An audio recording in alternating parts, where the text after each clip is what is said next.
네, 이재명 대통령의 연말 업무 보고를 받는 가운데 즉흥 질의와 일부 발언을 두고 파장이 이어지고 있습니다.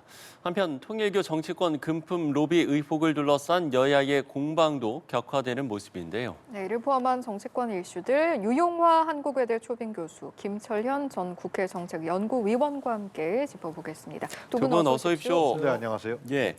자, 업무 보고 이야기를 해볼 텐데요. 먼저 국토부 업무 보고에서 이재명 대통령이 외화 밀반출 사례를 언급하면서 이학재 인천국제공항 공사 사장을 공개적으로 질타한 바 있는데 여기에 이제 이 사장이 100% 개장 검색을 하는 건 오히려 이제 공항 마비를 부를 수 있다. 그리고 수법이 알려져서 이 부분이 걱정이다. 이렇게 밝혔습니다. 이 사안들 좀 어떻게 보세요? 지금 이재명 대통령이 228개인가요? 부처 업무 보고를 생중계로 받고 있지 않습니까? 이건 처음이죠. 처음 있는 일이고 지금 23일까지 서울하고 세종, 부산을 왔다 갔다 하면서 대통령이 직접 업무 보고를 받는 거로 돼 있는데 네. 이제 각 부처마다 하고 있지만 지금 인천공항공사 같은 경우는 갔을 때 이재명 대통령이 봤을 때 이학재 사장이 제대로 업무 파악을 못 하고 있다라고 판단한 겁니다. 예. 그러니까 이학재 사장이 이제 내년에 지방선거에 나가는 거로 지금 알려져 있지 않습니까? 그런데 이런 얘기를 한 거죠. 그러니까 언론에 보도가 됐습니다마는 이집트 공항 개발 사업 진척 정도가 초기 단계라고 이학재 사장이 실무적 접근이다 이렇게 얘기를 했는데 보고서에는 대통령이 파악한 보고서에는 협의를 하고 있다. 이게 다르죠. 아주 그리고 일본에는 훌가다 공항 11개 공항의 민관입니다. 이건 투자 개발 사업 추진 중에 있는데 이거 어떻게 된 거냐 도대체 당신이 얘기한 거랑 보고서 내용하고 다르지 않느냐. 그러니까 결국은 이학재 사장이 제대로 업무 파악을 못 하고 있다. 하여튼 뭐 얘기는 안 했지만 내년에 지방선거에만 관심을 두고 있는 거 아니냐. 아마 제가 생각했을 때는. 예.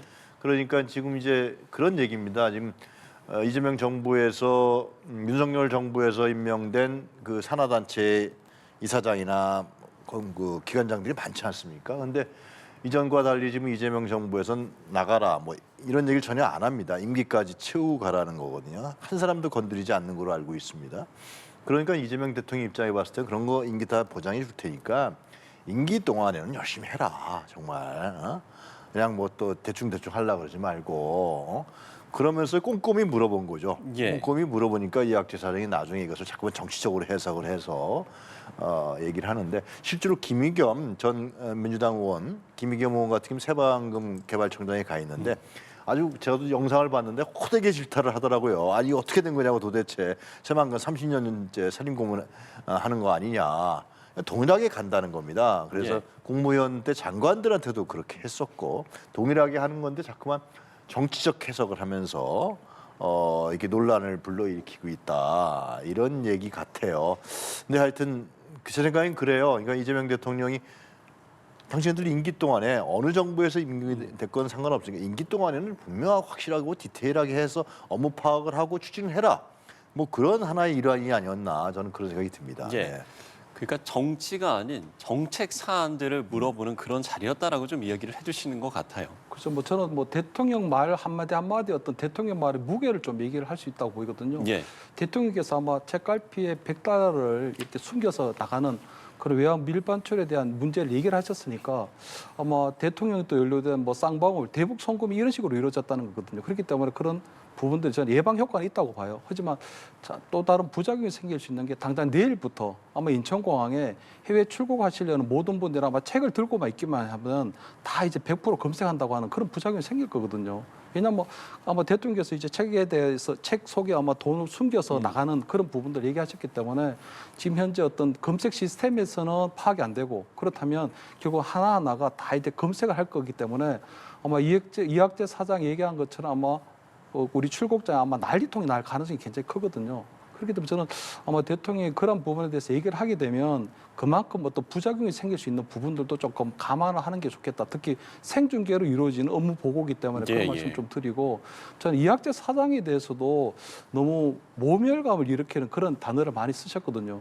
저는 인천공항 사장이기 때문에 어떤 업무 보고를 받는 과정에서 좀 이해가 안 되는 부분에 대해서 좀 묻고 또 사장이 거기에 대해서 답변을 잘 못하게 되면 좀 질책은 할 수 있다고 보이지만 좀 말이 길다느니 또는 아주 귀퉁이에 있는 이야기들 아마 공항공사 업무도 그건 아니었던 걸로 알고 있거든요. 그러니까 결국 세관 업무인데 자기의 소관 업무도 아닌 부호를 물어보면서 제대로 답변을 못한다고 말이 참 길다 해버리면 엄청난 모멸감 느끼게 될 가능성이 크잖아요. 그렇게까지 저는 공개 망신을 당해야 되는가 하는 좀 말씀을 좀 드리고 싶고 특히 이학재 사장 콕 찍은 부분은 보면 전 정권에서 특히 윤석열 정권에서 임명된 기관장들은 다 실력이 없다. 또 정권이 바뀌어서 다 나가라. 하는 어떤 이런 뭐 이 시그널을 주는 것이 아닌가 하는 그런 정치적 오해를 받을 수도 있고 특히 이학재 사장이 내년에 인천시장을 나가려고 하는 그런 출마설도 있기 때문에 아마 이렇게 공항공사 사장 일도 제대로 못하는데 과연 인천시장이라고 하면 제대로 하겠느냐 실력 없는 사람이다 하는 이런 것들에 대한 부분들도 좀 노림수가 있다고 보이거든요. 그렇기 때문에 저는 대통령이 아마 이재명 대통령이 조금 이런 부분에 있어서 정치적 의도가 있는지 없는지 불확실하긴 하지만 그래도 대통령이 앞으로 정치를 좀 대국적으로 했으면 좋겠다.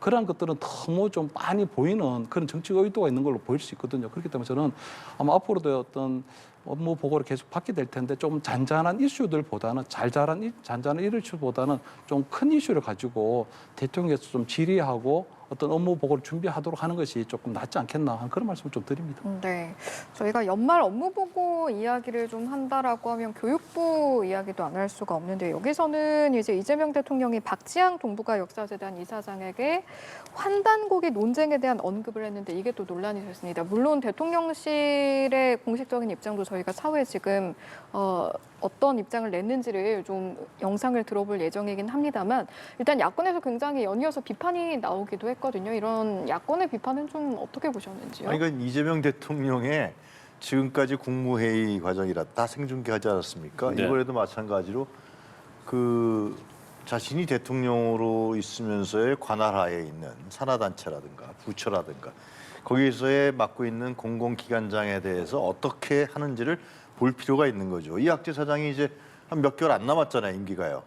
박지양 이사장도 얼마 안 남았어요. 근데 그 사람들을 내보내려고 그러면 가만 놔두지 뭘 여기서 정치적 논란을 일으키겠습니까?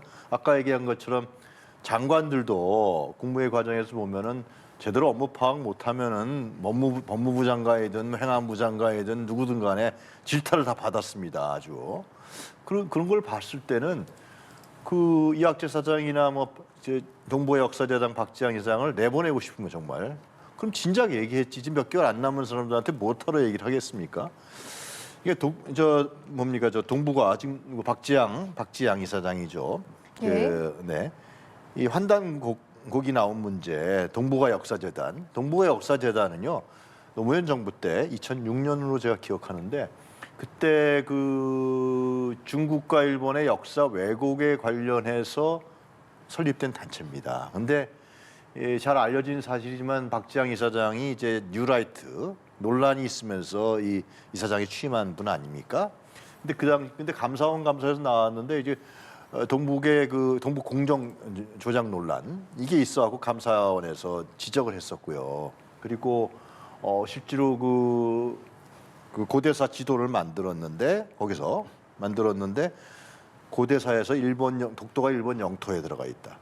또 한나라가 한강 이북을 지배하고 있었다. 이런 부분들이 역사학계에서 문제가 됐었어요. 그러니까 이재명 대통령이 이 환단곡이라는 어떤 그 비유를 들면서 상당히 논란이 있는 겁니다. 그러니까 동북아 역사재단에서 제대로 역사적 입장을 갖고서 이런 부분들을 다 정리하고 하고 있느냐. 특히 이제 뭐 위안부 문제라든가 또 독도 문제라든가 이렇게 얘기를 한 거예요. 근데 그것을 정치권에서 마치 이걸 갖고서 그냥 뭐 반지의 제왕까지 이준석 대표는 얘기를 하면서 이걸 정치적 논쟁으로 끌고 나가려고 하는데, 그러니까 그 이재명 대통령이 지금 업무 보고 왔는 그 장면이 생중계되니까 국민들이 그걸 보시면은 그런 의도가 아니라 제대로 업무 보고를 해서 산하단체든 어디든 간에 제대로 일을 해라. 이제 23일까지 하니까 지금 바짝 긴장이 됐겠죠. 잘못 보고했다가는 그냥 그 자리에서 그냥 윤석열 정부에서 임명된 사람이건 이재명 정부에서 임명된 사람이건 간에 확실하게 그 일을 할 수 있게 하는 그런 분위기를 잡아가고 중요한 건 국민에게 다 생중계되고 있잖아요. 이런 사례는 없었잖아요. 국민에게 생중계된다는 것은 대통령도 얘기했지만 이거 국민에게 보고하는 자리다. 그런 부분들로 만들어 나가려고 하는 다음 주에도 지금 뭐 검찰이나 법무부나 다 예정돼 있습니다. 이 사람들이 아마 밤샐 거예요 아마. 그죠? 제대로 업무 파악을 하려고 장들. 전에는 대충 했던 사람들이 많았던 걸로 알고 있습니다. 특히 산하단체에 있는 사람들 임기 떼우고 법인카드 쓰고 말이죠. 그래서 논란도 되고. 그래서 제대로 좀 업무 파악을 해서 남은 기간이라도 1년이 되건 2년이 되든 간에 어느 정부에서 임명됐던 간에 국민의 세금을 받고 운영하는 곳이니까 제대로 업무 파악하고 제대로 업무 추진을 해라. 라는 거로 인식하는 것이 제일 맞다고 생각합니다. 네, 알겠습니다. 이제 아까 잠시 말씀해 주셨던 반지의 제왕이란 게 이제 개혁신당 이준석 대표가 환단고기가 역사라면 반지의 제왕도 뭐 역사 아니냐 이런 언급. 한동훈 전 국민의힘 대표 같은 경우에는 자기 취향 보이는 자리가 아니다 대통령이 뭐 이런 언급도 나오기도 했습니다. 뭐 그렇게 할 수밖에 없는데 저는 일단 먼저 지적하고 싶은 게 교육부의 어떤 첫 업무 보고에서는요.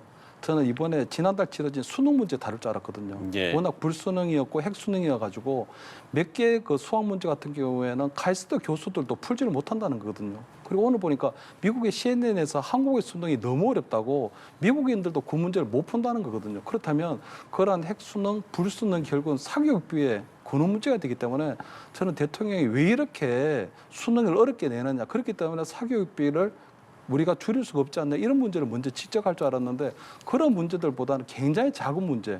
특히 정부가 역사재단에 아마 그 환단고기 문제 같은 경우에는 주류 역사학기가 2단이다, 가짜다 벌써 다 평가가 내려진 부분이거든요. 그런데 굳이 대통령이 그것을 공개석상에서 끄집어내게 되면 아마 대통령이 그 이슈에 대해서 어떤 문제를 끄집어내게 되면 아무래도 우리 실무자들은 그 문제가 굉장히 비중 있게 무겁게 받아들일 수밖에 없는 부분이 있는 거거든요. 예, 예. 아마 대통령은 아마 그러한 역사관이 있다고 자꾸 얘기를 하지만 지금 이준석 대표가 얘기하는 뭐 부정선거라든가 또는 뭐 반지의 제왕 얘기하는 거 보면 뭐냐면 우리가 알고 있는 역사라고 하는 게 고조선부터 시작되는 거잖아요. 그러니까 하늘에서 내려온 환웅 그리고 한 석 달 정도 마들을 먹고 태어난 우리 웅녀 그리고 그 사이 이제 우리 당군 왕검이 나오는데 그 이전에 벌써 우리가 동북아시아를 지배하던 그런 민족이었다는 거거든요. 그런 부분들에 대해서는 그 근거가 있으면 되는데 근거 자체가 지금 제대로 명확하지 않기 때문에 그 자체가 주류 역사학계에서 다 배제를 했는데 그 부분을 지금 대통령께 꺼내가지고 거기에 대한 생각이 어떠냐고 물어보게 되면 그 환단고기에 대해서 그럼 앞으로 동북아 역사재단에서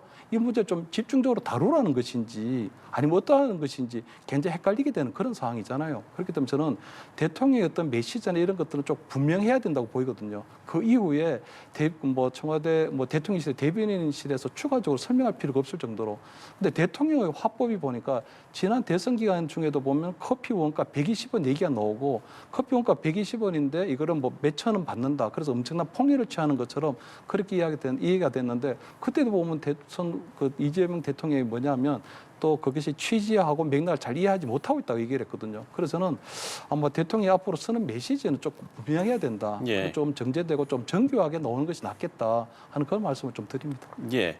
앞서 이제 이승희 앵커가 이야기를 한 대로 이 관련해서 대통령실은 어떤 입장을 밝혔는가 이번에는 그 부분을 좀 듣고 올 텐데요. 일단 대통령실은 뭐 환단국에 담긴 주장에 동의를 하거나 관련 연구나 검토를 지시한 것은 아니라고 선을 그었습니다. 직접 듣고 오시죠.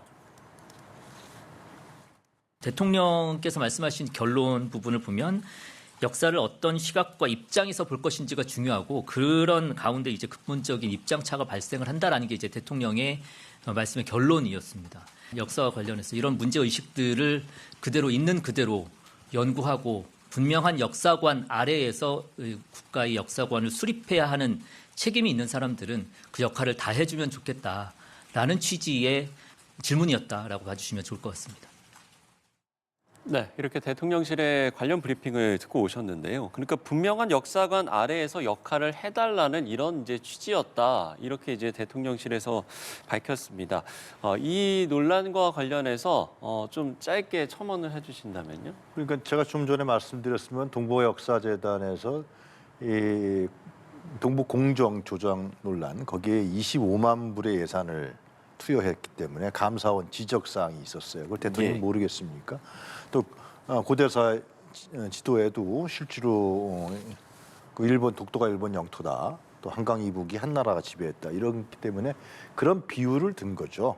한강고기라는 비유를 들면서 그걸 연구하고 뭐 지시하라는 게 아니라 그거에 대해서 당신들은 잘 알고 있느냐, 이러한 과거의 고대사 부분에 대해서 확실한 입장과 객관적 스탠스에서 연구하고 해야 되는 거 아니냐, 이러한 얘기를 한 거라고 보여져요. 그렇기 때문에 이걸 갖고서 자꾸만 역사라는 건 잘못하면 정치적 논란이 될 수가 있거든요. 예, 예. 근데 이걸 갖고서 자꾸만 야당에 계신 분들이 이걸 정치적으로 자꾸 끌어들여서 대통령을 폄훼하는 거고는 전체를 좀 보지 못하는 단편적인 부분만 국민에게 드러내려고 하는 것이다. 그런 생각이 듭니다. 예, 네. 마찬가지로 좀 짧게 첨언을 듣고 저희가 다음 주제로 넘어가 그래서 보겠습니다. 저는 대통령실에서 추가적인 해명을 내는 게 자체가 좀 문제라고 보이거든요.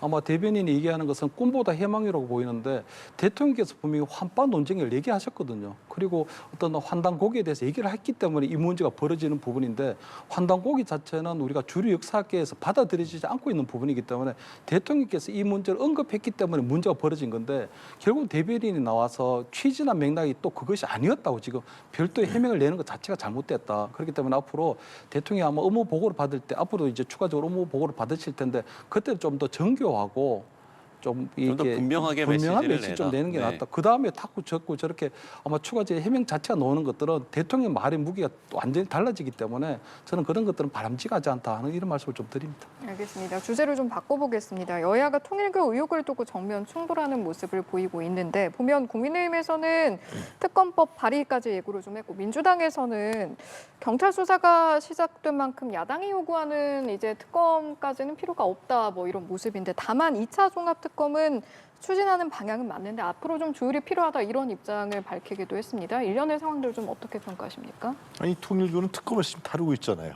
윤석열 정권과 통일교가 어떻게 권력과 유착돼 있고 로비를 했고 권력과 결탁해서 이권 사업을 하고 있다. 이런 부분들에 보면서 특검에서 이미 수사를 통해서 밝히고 있는데 뭔 특검을 또 하자는지 잘 모르겠습니다.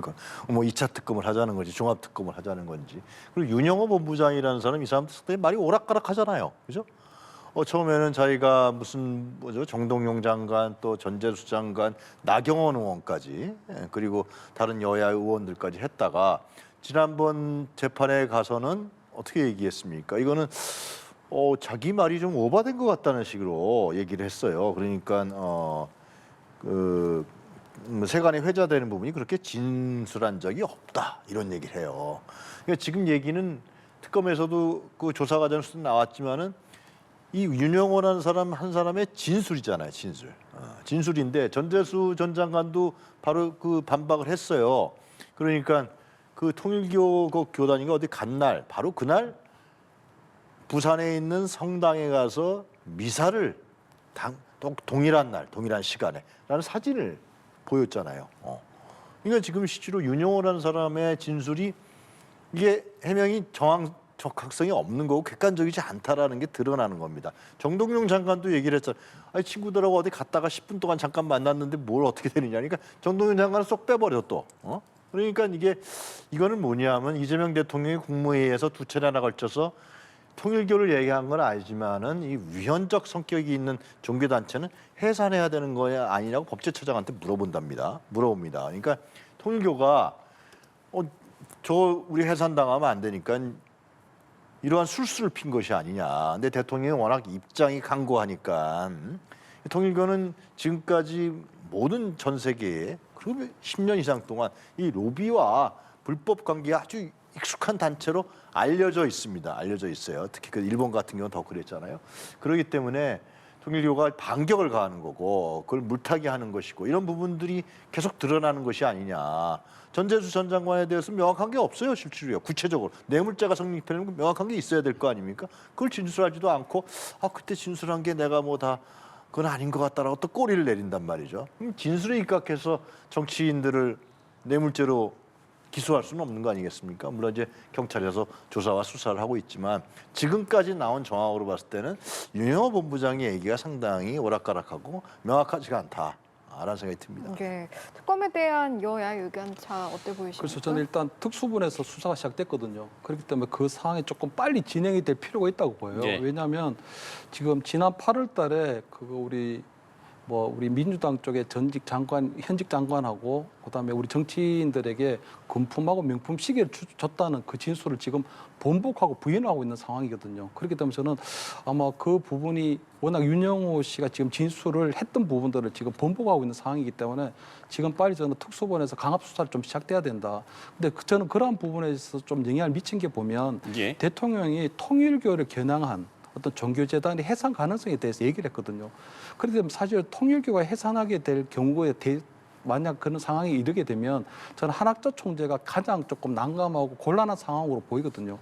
왜냐하면 어쨌든 남편이 어떤 문세명 총재가 의 어떤 통일교가 까딱 잘못하다가는 한국에서 어떤 단체가 해산하게 되면 통일교라는 어떤 종교 활동을 할 수가 없는 상황이거든요. 그렇기 때문에 저는 한학조 총재가 수단과 방법을 가리지 않고 윤영호 씨의 입을 막으려고 하는 그런 시도를 좀 할 가능성이 높다. 그렇기 때문에 저는 지금 특수본에서 빨리 좀 수사가 시작되는 건 맞는데 예. 문제가 뭐냐면 특수본에서 이 수사를 제대로 할 수 있을까 하는 의문은 들거든요. 왜냐하면 민중기 특검에서도 지난 8월 달에 윤영호 씨가 이 진술을 했는데도 불구하고 현 정부의 어떤 장관들 그리고 전 정부에서 어떤 대통령실의 비서실장들 그리고 여야 중진 의원들이 여기에 연루된 의혹이 있기 때문에 이 사건을 사실상 4개월 동안 은폐하듯이 덮어버린 상황이기 때문에 국회에서 추천하고 대통령이 임명한 특별검사조차도 이 문제를 핸들링할 수 없었다면 저는 국가수사본부에서 과연 이 부분을 제대로 수사할 수 있을까 하는 의문이 들고 또 저는 전재수 장관이 지금 워낙 억울하다고 하는 부분이 있기 때문에 저 특수본에서 수사하고 난 다음에 아마 윤영호 씨가 추가적으로 이 진술을 제대로 하지 않거나 또는 물적 증거가 벌써 7년 전의 일이기 때문에 파악할 수도 없는 상황일 수도 있잖아요. 그렇게 되면 전재수 장관에 대한 무혐의가 내려질 수도 있는데 그렇다면 과연 국민들이 예. 어떤 특수본에서 이루어진 어떤 전재수 장관에 대한 저 무혐의를 과연 아무런 의혹 없이 받아들일 수 있을 것인가 하는 이런 부분이 있거든요. 그렇기 때문에 저는 지금 당장은 특수본의 수사가 빨리 시작되는 것이 맞고 그리고 특검도 민주당에서 거부하면 안 된다고 보거든요. 왜냐하면 이 특검이 바로 민주당을 위한 특검이고 이재명 정부가 깨끗하다는 것을 보여줄 수 있는 특검이기 때문에 그렇기 때문에 저는 이재명 어떤 대통령이 이 부분에 있어서도 좀 결단을 내려야 되는 것이 아닌가. 그리고 적어도 윤석열 정부 때는 김건희 특검을 거부했지만 이재명 정부 때는 좀 뭔가를 다르다는 것을 좀 보여줘야 그런 계기가 이 특검이 될 것이다 이런 말씀드립니다. 예. 전재수 전 장관 같은 경우는 이제 내년 지방선거에서 유력 이제 민주당의 부산시장 후보로도 거론되는 인물이었었고 지금 어찌됐든 경찰의 수사로 전현직 정치인들이 입건이 되거나 출국 금지까지 이루어지면서 과연 이제 이 사안이 내년 지방선거에는 어떤 영향을 미칠 것인가 이 부분도 관심이 가는 것 같습니다. 한일 해저 터널이 통일교의 수건 사업 아니었습니까? 그런데 그 민주당의 한 국회의원이 밝힌 바에 따르면은 한일 해저 터널에 대해서 전재수 당신 의원이 반대했다라는 겁니다. 그리고 국민의힘 의원들이 찬성했다라는 거예요. 그럼 뭐 어떤 연관성이 있어서 전재수 전 장관이 뭘 받고 했냐 말이죠. 이게 돈을 받아 먹었으면은 받아 먹다 표현이 어떨지 모르겠으나 받았다 그러면 거기에 따른 대가성을 해줬어야 될 거 아니에요. 그럼 권선동 의원이라든가 예를 들면 윤석열 정권에서의 김건희 씨라든가 대가성도 다 있었잖아요. 실제로 캄보디아 ODA 사업이라든가 그런 게 아닌데 무슨 특검을 해요 도대체. 그럼 뭐 조사를 해야겠죠. 이게 특검에 수 못했으니까 경찰로 넘어갔으니까. 그래서 전재수 전 장관이 저도 뭐 전재수 장관의 속마음을 제가 아는 건 아니니까 그동안 과거 이런 부분들이 전재수 전 장관이 강하게 지금 부인하고 있기 때문에 그리고 확실한 정황이나 물증이 나온 것도 아니기 때문에 이것이 만약에 무혐의 처리되거나 정확하게 밝혀지지 않는다 그러면은 밝혀진다 그러면은 예. 지방선거에서 반전이 일어나겠죠. 지금 전재수 전 장관 부산시장 후보로 지금 널리 알려져 있으니까 그런 생각이 듭니다. 그렇게 되면은 사실상 부산시장 선거가 내년 지방선거에 굉장히 중요한 분수점이 되는데 거기에 따라서 민주당이 약진할 수 있는 그런 발판도 마련된다. 결국은 전 장관이 맞느냐 아니면은 윤영호 씨가 오락가락했던 말이 맞느냐 경찰이나 특수본에서 국가수사본부에서 확실히 수사할 겁니다. 시상이 바뀌었습니다. 완전히 조사할 거라고 생각이 듭니다. 예. 예. 저는 이 문제에 대해서 죄송합니다. 이 문제에 대해서 제대로 하지 않으면요 내년 지방선거에서 현 정권에 대한 어떤 중간 심판 어떤 그런 의미가 당기는 지방선거로 저는 완전히 어떤 선거의 성격이 좀 바뀔 거라고 보이거든요. 지금 얘기하시는 것처럼 전재수 장관의 해저 터널을 반대했기 때문에 로비를 안 받았다고 하지만 사실상 찬성하는 사람들 말고 반대하는 분이 있거나 특히 전재수 장관 같은 경우에는 부산에서만 3선을 했기 때문에 반대를 하게 되면 그 해저 터널 자체의 어떤 수건이 이루어질 수 없는 상황이거든요. 그렇다면 통일교에서의 로비 대상 무조건 반대하는 전재수 장관한테 집중될 수밖에 없고 저는 윤영호 본부장이 그럼 전재수 장관한테 금품도 안 줬는데 그리고 뭐 불가리라고 하는 명품 시계도 주지 않았는데 무슨 이득이 있다고 본인에게 이득이 있다고 윤영호 본부장이 거짓말을 할까 하는 이런 의구심이 들거든요. 저는 아마 정동영 통일부 장관도 지금 해명이 조금 부족하다고 보이는 게 어쨌든 정동영 장관도 야인 시절에 통일교 본사니 그 천정공을 갔다는 거거든요. 그런데 10분 정도 윤영호 씨하고 차 한잔하고 나왔다는 거지만 저는 그것도 좀 이해가 되지 않는 게 그때 야인 시절이라고 하지만 정동영 전 장관은요. 적어도 민주당이 대통령 후보였거든요. 2007년도 대통령 후보였고 또 노무현 정부 때는 통일부 장관을 지낸 분인데 천정궁을 그렇게 어렵게 갔는데 윤영호 씨 정도를 만나서 10분 정도 차 한잔하고 왔다?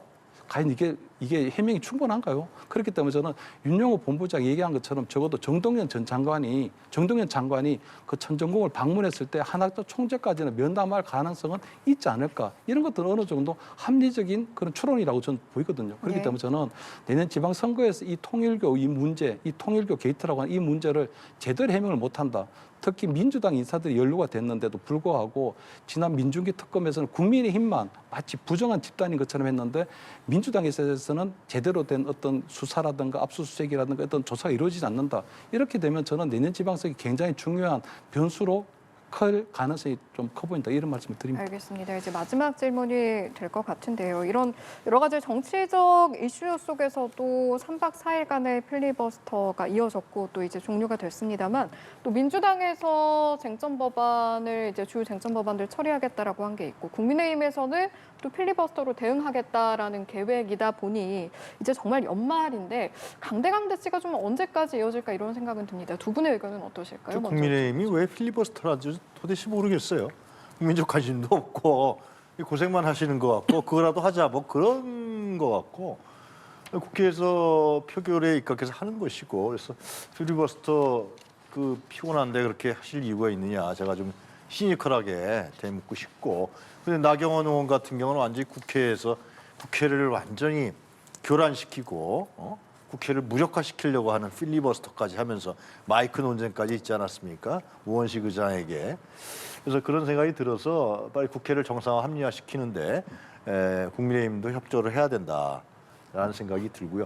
내란 재판 관련법에 대해서는 그것은 지금 위헌 프레임에 잘못하면 민주당이 말려들 수가 있다. 위헌 소지 없다라는 부분에 대해서도 각 전문가들이 얘기하고 있기 때문에 민주당이 예를 들면 그런 위헌 프레임에 빨려 들어간다든가 역풍만을 우려한다 그러면은 지금 벌어지고 있는 조희대 대법원장 그리고 또 누굽니까 지기현 재판장 이런 부분에 대한 국민적 불신이 워낙 강하기 때문에 이런 부분을 빨리 국회에서 해결해야 된다. 그래서 진짜 그 사법부가 제대로 된 권위를 찾고 법원이 국민으로부터 권위를 바로 신뢰받을 수 있도록 바꾸는 부분에 거기에 바로 이제 민주당이 역할을 해야 된다라는 생각이 듭니다. 예. 알겠습니다. 대치에서 협치는 좀 요하는 일일지 어떻게 그래서 그 보시는지. 내년도 예산안에 대해서 국민의힘이 전적으로 동의를 했거든요. 내년도에 728조 원 예산이 법정 시한 내에 처리될 수 있는 어떤 작은 단위의 어떤 협치를 저는 이뤘다고 보는데 그렇다면 저는 민주당에서도 나름대로 좀 성의를 보여야 된다 보이거든요. 왜냐하면 그동안 학계도 그렇고 법조계에서도 보면 내란 전담 재판부에 대한 여러 가지 위헌 논란이 있잖아요. 특히 조국 혁신당의 조국 대표마저도 이 부분에 대해서는 반대를 하고 있거든요. 조국 대표 같은 경우는 우리 S대 법대 교수 출신인데도 불구하고 이 위헌 논란이 결국은 어떤 이 지금 내란 재판에 대해서 엄청난 문제를 일으킬 거라고 얘기를 하고 있기 때문에 지금 국민의힘에서 얘기하는 건 아주 간단해요. 이 사법개혁을 그렇게 일방적으로 하지 말고 시간에 쫓게 하지 말고 국민적 공감대 속에서 좀 천천히 진중하게 좀 처리를 하자는 부분이거든요. 그런데 거기에 대해서 민주당이 지금 올해 안에 무조건 처리를 하겠다는 거거든요. 그렇기 때문에 아마 지금 국민의힘에서 볼 때는 필리버스터라고 하는 부분을 이용할 수밖에 없는데 어쨌든 민생 법안에 대해서 필리버스터를 왜 하느냐 이 국민적 비판이 있다고 보이거든요. 어쨌든 무쟁점 재정 법안인데도 불구하고 네네. 근데도 불구하고 국민의힘이 국정 발목 잡기라고 하는 그 비판을 받으면서도 왜 이 필리버스터를 할 수밖에 없는가 이 필리버스터를 통해서 사법개혁이 이렇게 일방적으로 추진되는 부분들이 결국은 엄청난 후폭풍을 불러일으키는 그런 어떤 국민들에 대한 어떤 호소라고나 할까 이런 부분들이 담겨 있다고 보이거든요. 물론 어떤 무쟁점 법안에 대해서 이렇게 필리버스터를 하게 되면 그것이 사법개혁하고 무슨 관계가 있냐고 하지만 지금 당장 사법개혁이라고 하는 그것이 잘못됐다는 것을 알리기 위한 차원에서는 필리버스터라고 하는 이 부분들을 할 수밖에 없는 하지만 이 필리버스터를 한다고 하더라도 24시간이 지나면 사실상 강제가 종료되고 있기 때문에 저는 법안이 처리되는 게 하루 정도 늦어지고 있는 것 뿐이거든요. 그런 과정에서 저는 국민들에게 앞으로 얘기하고 싶어하는 부분들은 이 무쟁점 법안에 대한 어떤 국정 발목 잡기라기보다는 국정 발목 잡기라는 그 비판을 받으면서도까지도 이 국민의힘이 국민들에게 호소하고 알리고 싶은 것이 무엇인지 그런 부분에 대해서는 국민들께서 좀 관심을 가져주시면 어떨까 예. 하는 그런 말씀을 좀 드립니다. 예, 알겠습니다. 연말 국회 상황까지 전망을 해봤습니다. 뉴영화 한국외대 초빙 교수 김철현 전 국회 정책연구위원 두 분과 이야기 나눠봤습니다. 오늘 말씀 고맙습니다. 고맙습니다.